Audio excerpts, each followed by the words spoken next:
बहुत इंटरेस्टिंग सवाल है स्टूडेंट्स, बिल्कुल ध्यान से देखिए, है ना। कह रहा है कि find the measure of an angle which is 32 degree less than it's supplement. ठीक है, आपको मैंने कॉम्प्लीमेंट और सप्लीमेंट के बारे में बताया था, बिल्कुल बताया था। सप्लीमेंट्री और कॉम्प्लीमेंट्री एंगल के बारे में मैंने आपको बताया था और याद करने का तरीका भी मैंने आपको बताया था। जनरली सप्लीमेंट्री और कॉम्प्लीमेंट्री एंगल में बच्चों को बड़ा धोता हूँ, मतलब धोने का मतलब पूछता हूँ से नहीं, मतलब कंफ्यूज रहते हैं। 90 डिग्री और 180 डिग्री आपको फिर से मैं बता देता हूँ। याद रखने का तरीका है, ABCD में सबसे पहले C आता है ना, इसके बाद S आता है। तो C मतलब कॉम्प्लीमेंट्री एंगल मीन्स 90 डिग्री, जो पहले आया वो 90 डिग्री, जो बाद में आया वो 180 डिग्री। सप्लीमेंट्री मतलब 180 डिग्री। कह रहा है कि find the measure of an angle which is 32 degree less than it's supplement. Okay guys, तो यहां पे हमें क्या करना है, क्वेश्चन को सॉल्व करते हैं। ठीक है, इसका सॉल्यूशन हम लोग बात करते हैं, राइट, सॉल्यूशन बात करते हैं, एस वेल एंड सॉल्यूशन बात करते हैं। Find the measure of an angle, suppose करते हैं, लेट करता हूं, लेट रिक्वायर्ड एंगल बी कितना x। मैं मान लेता हूं कि जो एंगल है रिक्वायर्ड एंगल है, ठीक है। कह रहा है मेजर ऑफ एन एंगल, उस एंगल को जिसका मेजरमेंट मैंने मान ले लिया क्या, x डिग्री।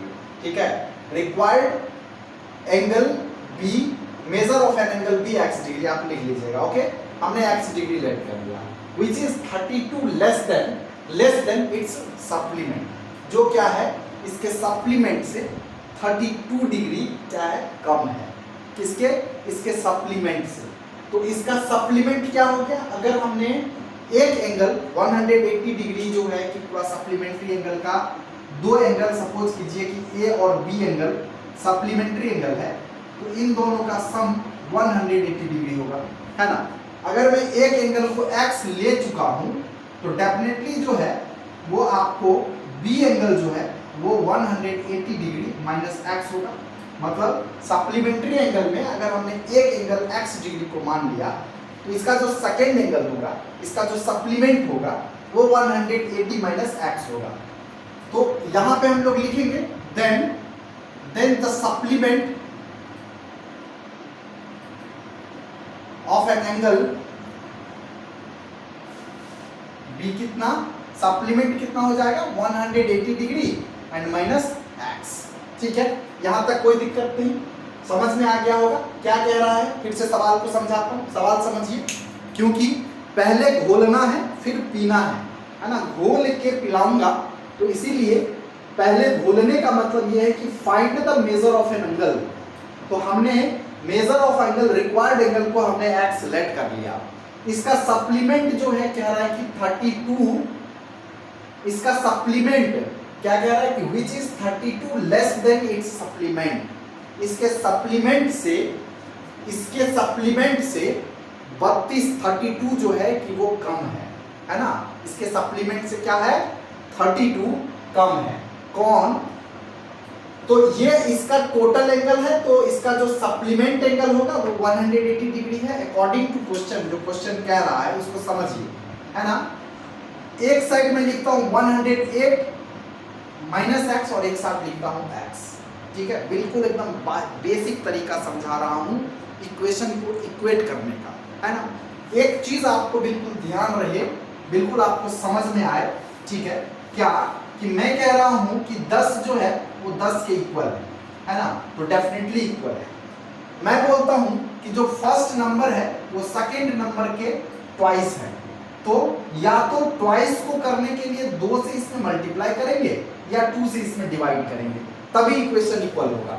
मतलब ये दोनों इक्वेशन अभी इक्वल नहीं है अकॉर्डिंग टू स्टेटमेंट, है ना। स्टेटमेंट में कह रहा है कि ये दोनों इक्वल नहीं है, ऐसा यहाँ पे दिया हुआ है। हाँ, एक दूसरे के सप्लीमेंट जरूर है, क्योंकि इन दोनों को प्लस करेंगे तो आपको 180 डिग्री आ जाता है ना। यहाँ पे कह रहा है, क्या कह रहा है कि जो 32 कह रहा है कि find the measure of an angle which is 32 less than it's supplement. ठीक है, क्या कह रहा है 32 लेस देन इट्स सप्लीमेंट, इसके सप्लीमेंट से 32 क्या है, कम है। कौन, ये जो है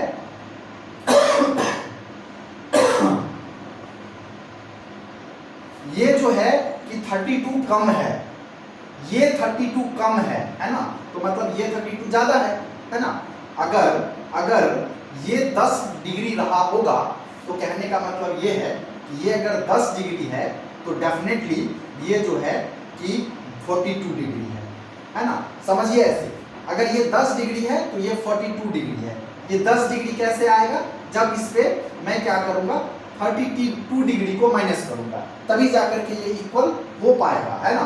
क्वेश्चन कह रहा है कि measure of an angle which is 32 less than it's supplement, ठीक है, इसके सप्लीमेंट से ये जो है कि ये 32 कम है। कौन, x, जो हमने माना है वो इसके सप्लीमेंट से 32 कम है, तो कहने का मतलब ये 32 ज्यादा है। अगर ये 32 कम है तो ये 32 ज्यादा है। तो इन दोनों को इक्वेट करने के लिए आपको 180 minus x minus 32 is equal to x करना पड़ेगा, है ना, तभी जाकर के ये दोनों इक्वल हो जाएंगे। अब आपको क्या करना है, कुछ नहीं करना है, 100 माइनस एक्स, आपको ये माइनस इधर आ जाएगा, इज इक्वल टू 32 आपको यहाँ पे लिख देना है। यहाँ से 182 minus 2x is equal to क्या हो जाएगा, 32 डिग्री, राइट। यहाँ पे 2x is equal to 32 minus 180 degree आप कर लेंगे, तो minus 2x is equal to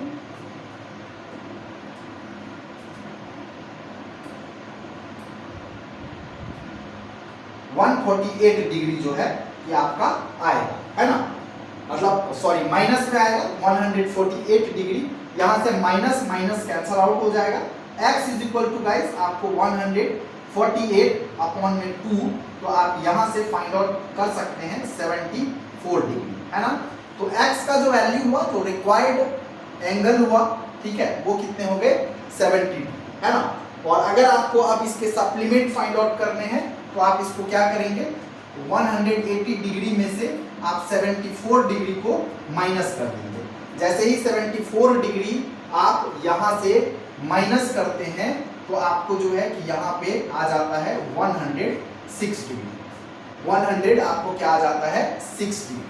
अब स्टेटमेंट के अकॉर्डिंग आप देखिए कि इसमें आप अगर 32 प्लस करते हैं तो ये आपको जो है कि 32 ज्यादा हो रहा है ना, तो आपका x का जो वैल्यू हुआ, मेजरमेंट कह रहा है कि एंगल ऑफ मेजरमेंट, वो आपको आंसर जो है कि वो 74 डिग्री होगा। ठीक है, समझ में आया?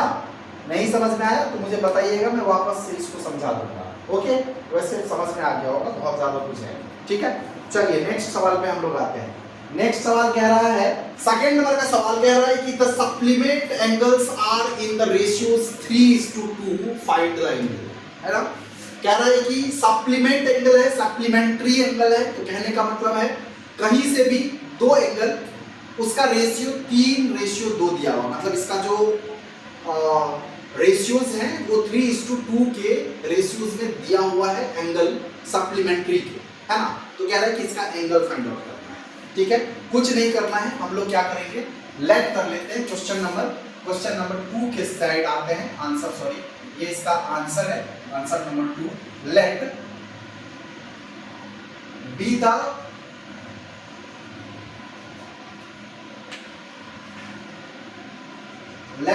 supplementary, let the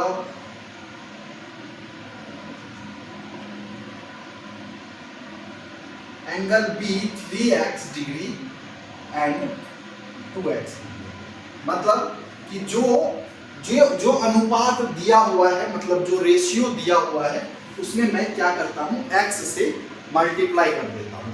क्यों मल्टीप्लाई करते हैं x से? रेशियोज वाले चैप्टर में आपने इसको पढ़ा होगा, क्योंकि ये जो 3/2 होता है वो एक्यूरेट नंबर नहीं होते हैं, है ना, ये एग्जैक्ट वैल्यू नहीं होते हैं। इसके एग्जैक्ट वैल्यू 3:2 का मतलब क्या, 3:2 का मतलब 3/2, है ना। 3/2 किसी के भी काटने पीटने से बन सकता है, मतलब कि ये 12/8 भी अगर आप लिखेंगे, राइट, फॉर 12/4 को भी लिखने पे ऐसा हो सकता है। आप जो है 15/10 को भी लिखेंगे तो आपको जो है कि 3/2 आ सकता है ना। मतलब रेशियोज जो है वो क्या हो सकता है, एक्यूरेट वैल्यू क्या हो सकता है वो पता नहीं है, मतलब वो वेरिएबल है ना। क्योंकि 3/2 लाने के लिए कोई सा भी नंबर बटे में हो सकता है, आपको पता नहीं है कि कौन सा नंबर यहाँ पे है। तो कहने का मतलब जिस नंबर के बारे में पता नहीं हो, वैरी हो सकता है, उसको हम लोग वेरिएबल्स ही कहते हैं।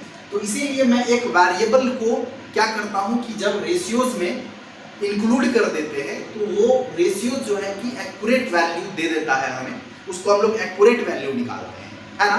तो यहाँ से हमें दो एंगल मिल गया, एंगल फर्स्ट मिल गया 3x और एंगल सेकेंड मिल गया 2x, है ना। कह रहा है कि ये सप्लीमेंट्री एंगल है, सप्लीमेंट्री एंगल का रेशियो 3:2 दिया हुआ है।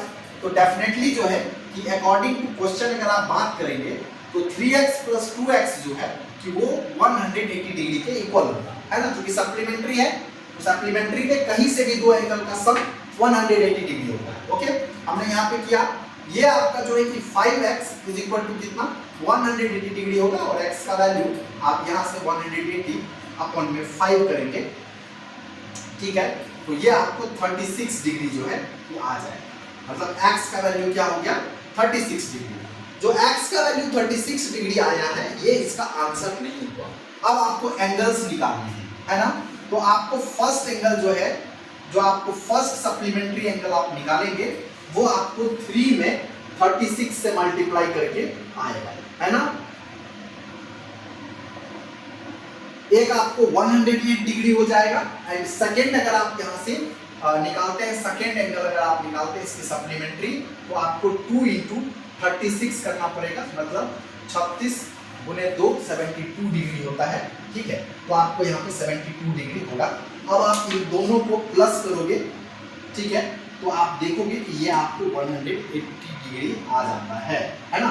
तो इस तरीके से हम जो है कि इस टाइप के सवाल को बनाते हैं। आप लोग एनसीईआरटी के क्वेश्चंस को देखिएगा, एग्जाम्पल्स के बुक्स में भी आप देख लीजिएगा, R D Sharma, R S Agarwal, जहाँ से भी मैंने मोटा मोटी जो दो डिफरेंट टाइप के क्वेश्चंस आते हैं उसको बताने का कोशिश किया। बहुत आसान क्वेश्चंस होते हैं, ये थोड़ा मतलब बहुत मुश्किल नहीं है, थोड़ा सा जो है कि क्वेश्चन में था कुछ तो मैंने आप लोगों को बता दिया, ठीक है। उम्मीद करता हूँ यह आपको समझ में जरूर आ गया होगा, ठीक है। तो चलिए अब हम लोग कुछ जो है कि पेयर ऑफ इक्वेशंस के ऊपर लेकर के जाते हैं, लीनियर पेयर के ऊपर आपको लेकर के चलता हूँ, कुछ जो है कि वर्टिकली अपोजिट एंगल के ऊपर लेकर के चलते हैं और वहाँ पे कुछ क्वेश्चंस करते हैं, ठीक है। 2 क्वेश्चंस इसमें हुए हैं और हम लोग 15-20 क्वेश्चंस कर लेते हैं जिससे हमारा और थोड़ा सा कॉन्फिडेंस डेवलप हो जाए, ठीक है।